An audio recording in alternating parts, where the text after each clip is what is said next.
Hey, it's Matty D with college basketball eyetest.com on what would be a lazy Saturday morning if it weren't for two top 5 matchups in the college basketball universe. So what would be an otherwise slow, lazy Saturday morning where we're just doing laundry and cleaning the house? I'm looking at today's lineup of great games across the college basketball universe. So feel free to ignore the background noise of my loving family in the background, and I'll do the same. Let's get into today's matchups. Vanderbilt has been shaky. They've lost a couple of games. They have some injury concerns I've listed in the blog before. Check out the link below to check out those injuries. I've listed 11 injuries we should be monitoring heading into and including March Madness. But Vanderbilt has been shaky after a terrific start and actually being in the conversation as a national title favorite.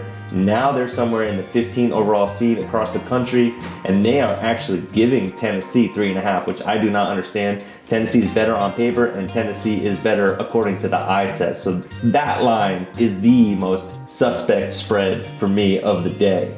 Taking a look at my eye test notebook here, we have a couple noteworthy games before we get into these top 5 matchups featuring Houston against Arizona, and then of course the rivalry renewed tonight with Duke going up against Michigan. Creighton is finding itself as a big underdog after a big win at UConn. They're playing a red-hot Red Storm team. St. John's coming in, winning multiple games in a row. I don't trust the fact that St. John's is going to run away with this one. However, St. John's right now sitting at a 17 overall ranking, probably playing for perhaps a 3 or 4 seed at this point. Creighton, of course, coming in with that impressive win against UConn. Their guards really pushing the tempo, getting into the paint, scoring. They hit some big shots late, 2 3-pointers late against UConn to win that. And a lot of kind of semi-fast break possessions where they just got out, inbounded the ball, and kind of had a quasi-fast break on offense because of how they pushed the tempo against UConn. And so going up against St. John's, who likes to kind of play that playground style basketball, and they certainly have the depth to do that, I think Creighton can kind of keep up with that tempo today.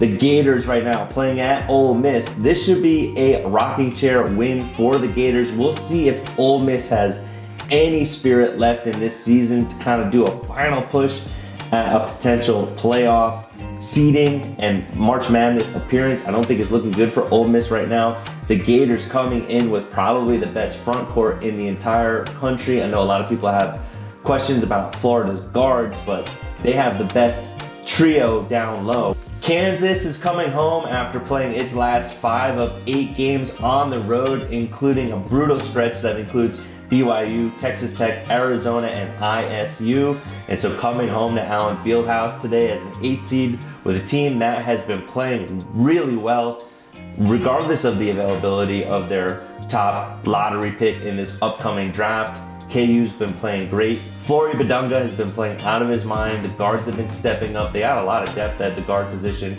And I've seen some celebration games at Allen Fieldhouse myself in person. This just feels like a party atmosphere where it's going to be a homecoming for KU, and it's going to be a rout of Cincinnati that's had a tough year. The game of the day is Arizona against Houston. Houston is hosting this one. Watching the game that Houston just played up at Iowa State actually made me love this Houston team even more. Watching Kingston Flemings reminds me of watching a young Derrick Rose. I remember the first time I ever saw him play on TV at Memphis. My mind was blown how quickly he plays, the pace at which he plays, and he can stop on a dime and just hit a mid-range jump shot. And he is an awesome player. I love Houston. I don't love the fact that they're given 5.5 today just because Koa Pete is basically out for Arizona, but I think that's disrespectful to the rest of the Arizona team. This is a national title contender. They are taking it, they are erring on the side of caution when it comes to Koa Pete's injury, but I think this is a slight against the rest of that Arizona team. They're 7 or 8 deep, and they're also big, so I would expect Arizona to compete today against Houston for sure.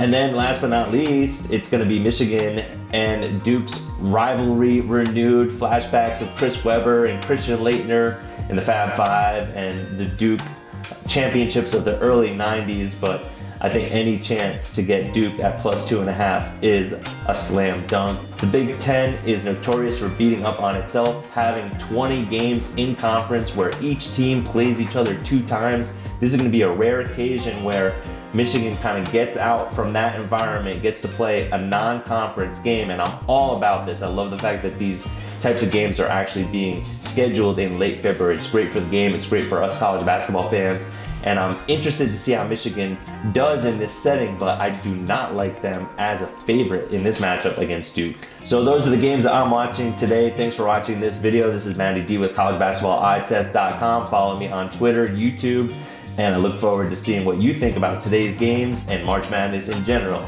Enjoy the action. That sounded good. Thank you. Dare I say Kingston Flemings puts defenders in the spin cycle?